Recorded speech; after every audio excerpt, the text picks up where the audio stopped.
this is problem number 1, and for all of these you need to refer to your own test packets. But problem number 1 says, is the equation 3 times 2x minus 4 equals negative 18 equivalent to 6x minus 12 equals negative 18? So we want to know if this equation is equivalent to this equation. And if you look at your answer choices, there are 4 answer choices, and 3 of them say yes with an explanation, and 1 of them says no with an explanation.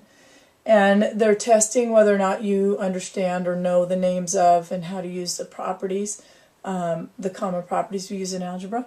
And so first let's begin to solve this and see if it's equivalent.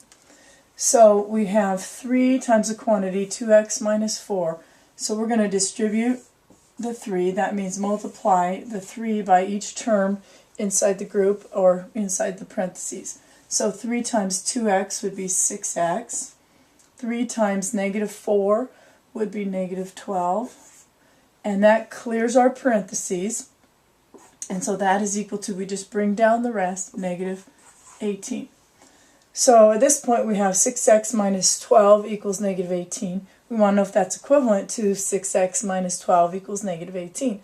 So we can see that these two equations are equivalent. And now we have to go to our answer choices and see which, each one talks about properties that we used to do this. And the first one says yes, the equations are equivalent by the associative property of multiplication. And some people might be tricked and think that's the answer because there are parentheses involved, but the associative property is when we basically change or move the parentheses to make the problem easier to solve. So that's not what we did. B says yes, the equations are equivalent by the commutative property of multiplication. The commutative property of multiplication means that you can multiply in any order, such as if you had 2 times 3, that would be the same as 3 times 2. So when you change the order in which you multiply, that's the commutative property of multiplication, and we didn't do that. And then answer C, which is the correct answer, says yes, the equations are equivalent by the distributive property of multiplication over addition. And some people might think that maybe that wasn't right because it doesn't look like multiplication over addition because this is subtraction here. But we have to keep in mind that this is the same as 2x plus a negative 4, and so we really mostly always think of things in terms of addition. So this can be considered the distributive property of multiplication over addition.